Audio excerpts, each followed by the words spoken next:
안녕하세요. 미스터리 수사국에 오신 것을 환영합니다. 1998년 10월 11일 아침 7시 10분, 대만 신베이시에서 한 남성이 오토바이를 타고 신문을 배달하고 있었습니다. 그가 가는 곳곳마다 한 집씩 신문을 던지며 그의 다음 목적지는 임시 가정이었습니다. 평소와 달리 이날은 약간 다른 분위기가 감돌았습니다. 매일 아침 이 집에서 자주 보이던 50대의 이문수 씨가 마당에서 스트레칭을 하면서 신문을 받는 모습이 보이지 않았습니다. 신문을 놓고 돌아가려던 배달부는 문득 마당에 빨간 얼룩이 보이자 이상한 기분을 느끼고 다시 걸음을 멈췄습니다. 얼룩은 마치 발자국처럼 보였죠. 불안한 마음의 배달부는 신문이요, 계세요? 라고 외쳐보았지만 집안에서는 아무런 반응이 없었습니다. 그는 이웃에게 물어본 뒤 같이 임시 가족의 집을 방문하기로 결심했습니다. 놀랍게도 현관문은 열려 있었고 들어가자마자 강한 피냄새가 그들을 맞이했습니다. 집안은 끔찍한 상황이었고 거실 한가운데는 이문수 씨와 그의 아내 정옥감 씨가 피에 처참하게 물들어 쓰러져 있었습니다. 두 사람의 몸은 심하게 훼손되어 있었고 벽과 바닥은 온통 피로 물들어 있었습니다. 또한 바닥과 계단에는 시신이 끌려간 흔적이 선명하게 남아 있었죠. 이 광경을 본 배달부와 이웃은 충격을 받아 구토를 하며 집 밖으로 뛰쳐나갔고 바로 경찰에 신고를 했습니다. 수십 대의 경찰차가 한가로운 주택가로 몰려들었고 현장에 도착한 수사관들도 그만큼 충격을 받았다고 합니다. 마치 빨간색 물감을 쏟은 것처럼 집안은 온통 핏자국으로 뒤덮여 있었죠. 그럼에도 불구하고 더 충격적인 사실이 기다리고 있었습니다. 부검을 통해 확인된 상처는 그야말로 전례 없는 수준이었습니다. 피해자들은 대부분 머리와 상반신에 집중된 자상을 입었고 남편은 60군데, 아내는 52군데 자국이 발견되었습니다. 총 109군데의 찔림 흔적이 있었다는 것이죠. 그 중에서도 특히 충격적인 점은 남편의 손가락까지 잘려 있었다는 사실입니다. 상처가 너무 깊어서 칼날이 몸을 뚫고 20cm까지 깊숙이 박힌 곳도 있었는데 이는 범인이 엄청난 분노를 가지고 살인을 저질렀음을 시사하는 증거로 해석되었습니다. 그렇다면 도대체 누가 이렇게 끔찍한 범행을 저질렀을까요? 그런데 경찰이 현장에서 또 다른 중요한 단서를 발견하게 됩니다. 피해자들이 발견된 거실에는 제1의 현장이 아니었고 2층 침실로 가보니 격렬한 몸싸움의 흔적이 있었습니다. 화장대, 의자, 협탁, 옷장 등은 모두 파손되어 있었고 그곳에서도 대량의 혈액이 발견되었습니다. 피가 흐른 흔적은 침실에서부터 1층으로 이어지는 계단까지 이어졌습니다. 즉 부부는 2층에서 공격을 당하고 필사적으로 1층으로 도망친 것으로 보였죠. 계단 아래에는 범인의 것으로 보이는 족적도 발견되었고 이는 중요한 단서가 되었습니다. 하지만 여기서 경찰이 또 다른 이상한 점을 발견하게 됩니다. 피해자인 이민수 씨는 평소에 고가의 롤렉스 시계를 차고 다녔는데 그의 왼손가락 4개는 잘려 있었음에도 불구하고 롤렉스 시계는 여전히 손목에 차고 있었습니다. 만약 강도였다면 그 고급 시계를 훔쳤을 텐데 시계는 그대로 있었고 또한 집안에는 외부 침입 흔적도 없었습니다. 이로 인해 경찰은 면식범일 가능성을 염두에 두고 피해자들과의 원한 관계를 파헤치기 시작했습니다. 조사 결과 임씨 부부는 현지에서 맛집을 운영하며 꽤 유명했습니다. 그들의 성격은 다정하고 너그러운 편이어서 주변 사람들은 부부 사이에 원한이나 분쟁이 있을 거라곤 상상도 못했습니다. 그나마 특이한 점이라면 임씨 부부가 재혼 가정이었다는 사실이었죠. 이민수 씨는 전처와의 사이에서 2딸을 두었고 그 후 전처와 함께 살던 2딸은 이혼 후 전처와 함께 살게 되었습니다. 그리고 현재 아내와 결혼하여 슬아의 18살 아들 임청학을 두었습니다. 주변 사람들은 이 가정이 안정적이고 행복해 보였다고 말합니다. 그런데 사건 직후부터 아들의 행방이 묘연해졌습니다. 아들이 사라지자 경찰은 집 주변을 조사했지만 아들은 나타나지 않았습니다. 차고에 가봤더니 어머니가 사준 빨간 스포츠카도 사라졌습니다. 점점 의심이 커지던 차 2층 아들 침실에서 피 묻은 족적과 함께 혈흔을 닦아낸 화장지가 발견되었습니다. 또한 옷장이 마구잡이로 뒤져져 있었고 일부 옷도 사라진 상태였습니다. 경찰은 아들이 납치되었을 가능성도 고려했지만 조금 더 조사를 해보니 주변 이웃들이 또 다른 이야기를 해주었습니다. 아들은 원래 노는 걸 좋아해서 자주 집에 안 들어왔어요. 그런데 최근에는 친구들을 자주 데려오더니 어젯밤에는 집에서 굉장히 시끄러웠어요. 이 증언을 들은 경찰은 아들이 납치된 것보다는 용의자의 가능성에 무게를 두게 되었습니다. 18살의 아들은 이미 하루 종일 잠수를 탔고 만약 범인이라면 도주할 위험이 큰 상황이었습니다. 경찰은 즉시 아들의 행방을 추적하기 시작했지만 1998년 당시 대만에는 CCTV나 추적 시스템이 없었기에 쉽게 추적할 방법이 없었습니다. 결국 고민하던 경찰은 새로운 방법을 떠올리게 됐죠. 경찰은 미끼를 놓자는 작전으로 임청학이 스스로 모습을 드러낼 수 있도록 유도하기로 결심합니다. 이를 위해 언론에 50대 부부가 강도에 의해 살해된 가능성이 높다는 정보를 내며 주변 사람들의 증언을 통해 더 많은 피해자가 있을 수 있다는 말도 덧붙였죠. 이 작전이 통했습니다. 사건 다음 날인 1998년 10월 12일 오전 7시 임청학은 친구들과 함께 경찰서에 자진 출두했습니다. 그와 함께 온 친구들 중에는 동성 친구인 소원철, 여자친구 뢰영욱, 그리고 3명의 이성 친구들이 있었습니다. 임청학은 자진해서 경찰서에 나타났지만 그의 태도는 놀라울 정도로 침착했습니다. 부모님이 살해당했다는 사실이 보도된 후였기 때문에 그 상황에 대한 반응이 이상했죠. 임청학은 경찰에게 이렇게 말했습니다. 그래서 제가 도둑 맞은 물건만 확인해드리면 되는 거죠? 이 말에 경찰은 그의 태도에서 불안감을 감지하고 그를 체포했습니다. 그러나 아직 끝난 것이 아니었습니다. 임청학과 친구들은 모두 알리바이로 완벽하게 맞춰놓았고 사건 당일의 행적을 말하는데 모두 일관된 점이 있었습니다. 그들은 10일 저녁에 집에서 시간을 보내다가 밤 11시쯤 여행 가자고 말하며 급하게 양명산과 바위사완 해변으로 떠났다고 했습니다. 경찰은 이 여행 이야기에 의문을 품고 물었습니다. 그 여행 중에 뉴스를 언제 봤나요? 그러자 임청학은 그렇게 빨리 올 줄은 몰랐다라고 답하며 수상한 기미를 보였습니다. 경찰은 여러 차례 추궁을 했고 결국 임청학과 친구들은 말을 아끼며 우물쭈물하게 되었습니다. 이때 경찰은 임청학의 손톱에 주목하게 됩니다. 임청학이 손톱을 물어뜯고 있었고 그 손톱이 아주 짧게 잘려 있었다는 점이 의심을 불러일으켰습니다. 더욱 놀라운 것은 그 손톱 사이에 검붉은 물이 묻어 있었던 것입니다. 경찰은 즉시 물었습니다. 손톱에 이건 무엇인가요? 이거 핏물이 아닌가요? 임청학은 태연하게 네 맞아요. 우리가 산에 갔는데 모기에 물려서 긁다가 피가 나서 그 피가 손톱에 묻은 거예요. 라고 답했습니다. 그러면서 임청학은 야간 산행 중에 모기에 많이 물렸다고 설명했지만 경찰은 그의 말에 더 이상 신뢰를 보이지 않았습니다. 그리고 그 순간 임청학이 바지를 걷자 경찰의 눈에 띈 건 그의 발톱이었습니다. 발톱에도 검붉은 핏자국이 묻어 있었죠. 이는 분명히 임청학이 사건이 일어난 그 집에 있었다는 중요한 증거였습니다. 경찰은 즉시 손톱과 발톱에서 채취한 혈액을 분석하기 시작했습니다. 이로써 임청학은 단순히 침착한 아들이 아니라 더 많은 의혹을 품은 용의자로 확실하게 선상에 올랐습니다. 결과적으로 임청학의 손톱과 발톱에서 채취한 혈액이 피해자 부부의 혈액형과 일치했다는 사실이 드러났습니다. 다만 당시 DNA 분석 기술이 미비하여 정확하게 피해자들의 것인지는 확인할 수 없었습니다. 하지만 이로 인해 경찰은 임청학이 사건의 범인일 가능성을 크게 의심하게 되었습니다.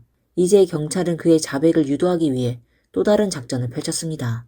경찰은 임청학과 그와 함께 있던 여자친구들 류옥훈, 탁상음, 강옥여 등을 대강당으로 데려갔습니다.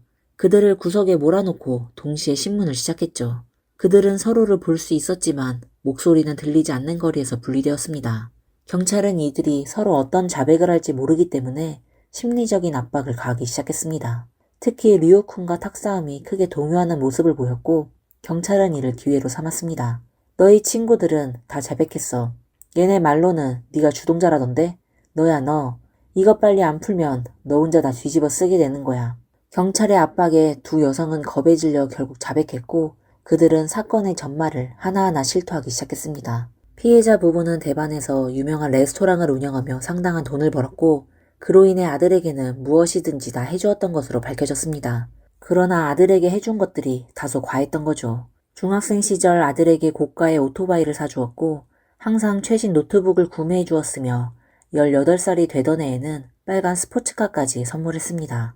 이렇듯 아들의 삶은 과도한 물질적 풍요 속에서 자랐고 이로 인해 아들 임청학은 점차 그를 돕고 보호해주는 부모에게 반감을 가지게 되었던 것으로 보입니다. 그가 사건에 연루된 배경에는 이러한 가족의 환경과 관계가 영향을 미친 것으로 판단됩니다. 임청학은 그야말로 물질적 풍요 속에서 자란 하지만 점차적으로 제멋대로 자라난 아들이었습니다. 4천만 원에 달하는 스포츠카와 매달 100만 원의 용돈을 받으며 학교에선 부잣집 아들로 소문이 났지만 그의 내면은 점차 어두운 길로 빠져들기 시작했습니다. 공부가 싫다고 말하며 중학교 졸업 후에는 일반 고등학교에 진학하지 않고 5년제 기술학교에 들어갔지만 3년 만에 중퇴했습니다. 아버지가 그의 미래를 걱정하며 식당이라도 도우라는 제안을 했지만 그것도 얼마 못 가 그만두었습니다. 결국 아들의 삶은 부모의 뜻과는 전혀 다른 방향으로 흐르게 되었습니다. 임청학은 점차 술집과 카지노에 빠졌고 집에 있는 돈과 용돈 덕분에 흥청망청 써대며 심지어 마약에 손을 대기까지 했습니다. 그의 주변 사람들도 마찬가지로 방탕한 생활을 즐기던 친구들로 가득했죠.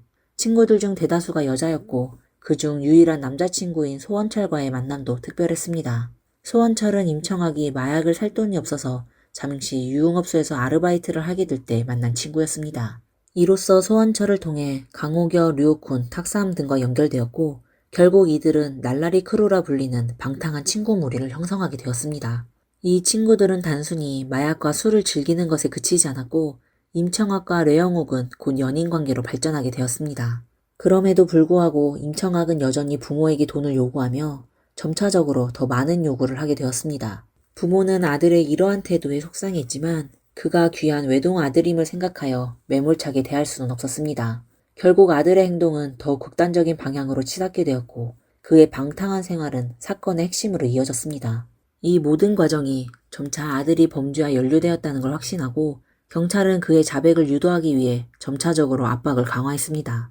그의 성장 배경이 어떻게 사건에 영향을 미쳤는지 그리고 그의 행동이 결국 부모 살해 사건에 어떻게 연결되는지 알 수 있습니다. 임청학이 결국 부모에게까지 손을 댄 이유는 그가 가진 방탕한 생활과 부모에 대한 불만에서 비롯된 감정의 폭발이었을 것입니다. 부모는 아들이 아무리 철없는 행동을 해도 끊임없이 믿고 지원해 주었지만 그만큼 임청학의 방탕한 생활은 점점 더 심각해졌고 결국 그를 더 이상 제어할 수 없을 정도에 이르렀습니다. 아버지가 다시 한번 아들에게 충고하며 언제까지 이렇게 살 거냐고 묻자 임청학은 아버지의 말에 짜증을 내며 자신을 방어했습니다. 그럼에도 불구하고 아버지의 꾸짖음이 그에게 큰 충격을 주었던 것은 그가 평소에 자랑스럽게 여겼던 친구들 앞에서 망신을 당한 느낌을 받았기 때문일 것입니다. 그의 친구들, 즉 그의 크루는 그를 부유한 집안의 아들로 대우하며 그가 어떤 행동을 하든 눈감아 주었지만 이번에는 아버지의 호통 속에서 더 이상 그런 대우를 받을 수 없게 되었습니다. 이 자존심의 상처가 임청학에게는 너무도 큰 충격으로 다가왔고 결국 그는 극단적인 결정을 내리게 됩니다. 부모 같은 거 다 죽여버릴래. 어차피 죽으면 다 내 돈이잖아. 라는 생각을 하게 된 것이죠. 이렇게 부모에 대한 심리적인 복수와 자존심의 회복이 그를 점차 범죄로 몰아갔습니다. 임청학이 부모를 살해하려는 결심을 하게 된 것은 단순히 금전적 이득을 위해서라기보다는 그가 누리고 있던 물질적 풍요와 부모의 기대를 동시에 짊어지며 느꼈던 억압과 갈등에서 비롯된 것으로 볼 수 있습니다. 그가 자신의 삶에서 벗어나고자 했던 방식은 결국 부모를 제거하는 극단적인 선택으로 이어지게 된 것이죠. 임청학과 친구들의 계획은 매우 치밀하고 조직적이었습니다. 그들은 단순히 살인을 저지르는 것에 그치지 않고 피해자들이 잠들도록 만들고 그 후에는 염화칼륨 주사로 살해할 방법을 구체적으로 설정했습니다. 살인을 계획하고 실행하기 위한 과정에서 특히 약물을 구하는 부분에서 간호학과 출신의 친구들이 중요한 역할을 했습니다. 이들은 병원에서 수면제와 주사액을 훔쳐오는데 필요한 지식을 갖추고 있었고 이런 정보를 바탕으로 그들은 점차적으로 살인을 실행할 준비를 마쳤습니다. 이 사건에서 특히 중요한 점은 임청학의 태도와 그의 친구들이 얼마나 쉽게 그 계획에 동조했는지입니다. 친구들은 금전적인 유혹과 임청학의 말에 공감하며 부잣집 아들인 그가 제공할 보상을 눈앞에 두고 살인에 참여하기로 결심했습니다.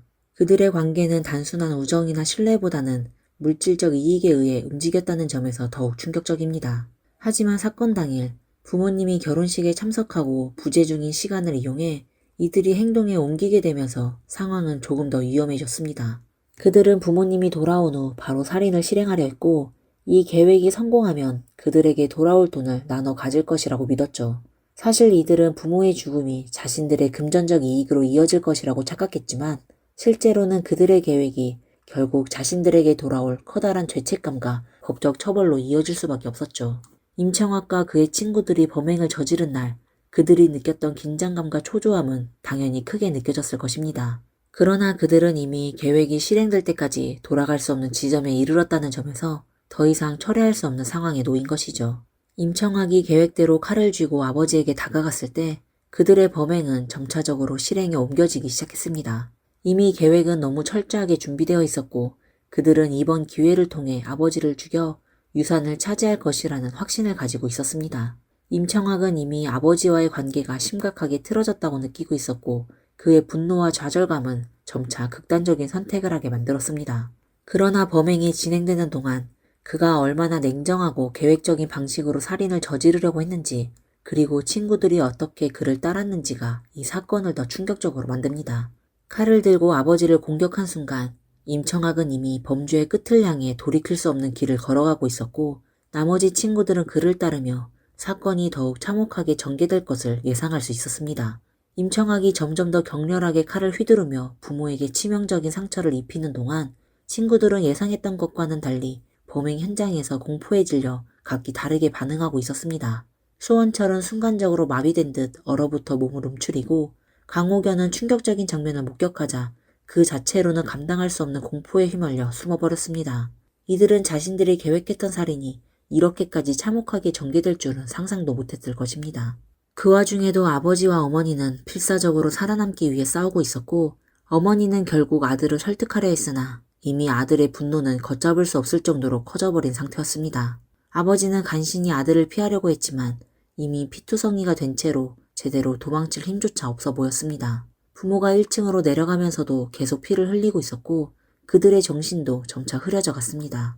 이 상태에서 부모가 살아남을 수 있을지 아니면 그들이 범행에 실패하고 더 큰 후회가 그들을 기다리게 될지 모든 것이 불확실한 순간이었습니다. 한편 임청학의 친구들은 여전히 이 상황을 처리할 준비가 되어 있지 않았고 그들의 무기력함과 공포는 이 사건을 더욱 비극적으로 만들고 있었습니다. 임청학이 부모를 처참하게 살해한 후 그가 느낀 감정은 극도의 무감각과 공허함이었을 것입니다. 부모가 그렇게 비참하게 죽어가는 모습을 보며 그는 일종의 목표를 달성한 듯한 기분에 빠졌을지도 모릅니다. 하지만 그 후에도 여전히 무엇이 잘못되었는지에 대한 반성이나 죄책감은 전혀 느끼지 못하고 오히려 자신이 한 일이 옳았다고 생각했을 가능성도 있습니다. 그가 살해를 저지르기 전과 후의 감정은 완전히 다를 것입니다. 범행을 저지르기 전 그는 단순히 부모에게 원한을 품고 그들의 죽음을 계획했지만 실제로 칼을 휘두르고 부모를 죽이는 과정에서 겪는 감정은 전혀 다른 차원의 복잡함을 동반할 수 있습니다. 그러나 그가 느끼고 있는 감정이 무엇이든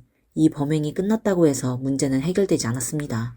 친구들은 이미 공포에 질려 도망치거나 숨어버렸고 임청학은 이제 혼자 남겨져서 부모의 시신 앞에서 자신의 미래에 대해 고민했을 것입니다. 그가 이제 끝났다고 생각했을 수도 있지만 실상은 이제 시작일 뿐이었습니다. 그가 무엇을 계획하고 있을지는 알 수 없지만 앞으로 닥칠 법적인 처벌과 죄책감은 그의 삶을 완전히 바꿔놓을 것입니다.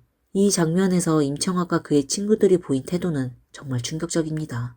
살인을 저지르고 그 후에도 죄책감이나 두려움 없이 상황을 무시하고 파티를 벌인다는 것 자체가 그의 비정상적인 심리 상태를 잘 보여줍니다. 부모를 살해한 후에도 그는 오히려 자칫 살아있을까봐 확인하고 친구들에게 현장 은폐까지 요구하는 등의 모습을 보이며 아무런 감정에 동요 없이 행동했습니다. 친구들 역시 그의 압박과 무서운 리더십에 눌려서 그가 시키는 대로 따르고 나중엔 그 상황을 떠나면서 점점 죄책감이나 두려움이 사라지게 되는 과정을 겪게 되었습니다.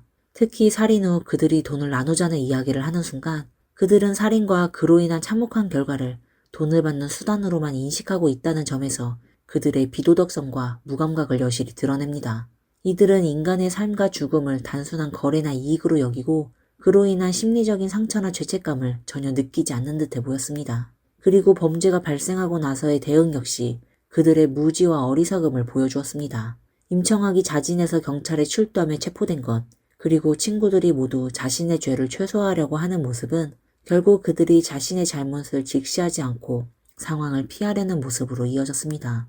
이들의 대응이 억울하다고 주장하면서도 그들이 범행을 공모하고 이후 죄책감을 느끼기보다는 도망간 점에서 법원은 그들의 죄를 가볍게 보지 않았습니다. 법정에서 범인들은 각자의 형량을 받게 되었는데 그들이 단순히 범행에 가담한 정도가 아니라 이후의 태도까지 고려하여 형량이 내려졌습니다. 살인을 같이 공모하고 신나게 파티까지 벌였다는 판단은 이들의 범죄가 단지 계획적이고 냉정한 범죄였음을 강조하는 부분입니다. 이들은 친구들이라고 해도 사실 깊은 신뢰를 가지고 있었던 관계가 아니며 몇 달 만에 만나게 된 이들은 서로를 쉽게 이용하고 배신할 수 있음을 보여줍니다. 이 사건을 통해 볼 수 있는 것은 인간관계의 깊이가 부족할 때, 특히 친구들 사이의 신뢰가 약할 때 이들이 어떻게든 자신에게 유리한 상황을 만들려 하며 도덕적으로 무너질 수 있다는 점입니다. 범죄가 단지 범행 그 자체에 그치지 않고 그 후의 태도나 범죄를 계획하고 실행하는 과정에서 드러난 이들의 심리적인 결핍도 중요한 요소로 작용했음을 알 수 있습니다. 정말 끔찍한 사건이었습니다. 그야말로 얄팍한 우정으로 서로를 이용하면서 결국 큰 대가를 치르게 된 상황입니다. 임청학의 억울하다는 주장 역시 정말 이해할 수가 없죠. 자신이 계획하고 실행한 살인을 가정폭력이라고 주장하는 것은 말도 안 되는 변명일 뿐입니다. 부모님에 대한 불만이 있었더라도 그것이 살인을 정당화할 수는 없는 것이죠. 판사들이 그 뻔뻔한 태도에 한숨만 내셨습니다. 세 차례의 재판 끝에 임청학은 사형을 선고받았고 소원철은 공동살인죄로 징역 15년 10개월을, 류효코는 주택방화죄로 징역 5년을, 뇌영욱은 살인방조죄로 징역 7년을, 강호견은 공동살인죄로 징역 14년을, 탁사함은 징역 13년을 선고받았습니다. 그리고 사형이 집행되기 전에 임청학은 장기기증을 신청했습니다. 이것 또한 이상하게 느껴집니다. 속죄의 뜻이라고 하지만 그가 진정으로 속죄하는 마음에서 나온 행동인지는 의문이 듭니다. 부모를 잔혹하게 살해한 후 다른 사람들에게 장기기증을 한다는 건 정말 복잡한 감정을 일으킬 수밖에 없죠. 기증된 장기가 살아있는 사람들에게 도움을 줄 수는 있지만 그 장기들이 과연 그 부모의 복수로 가는 것만은 아니었을까 하는 생각도 들게 됩니다. 이상 미스터리 수사국이었습니다. 시청해주셔서 감사합니다. 다음 영상에서 뵙겠습니다. 감사합니다.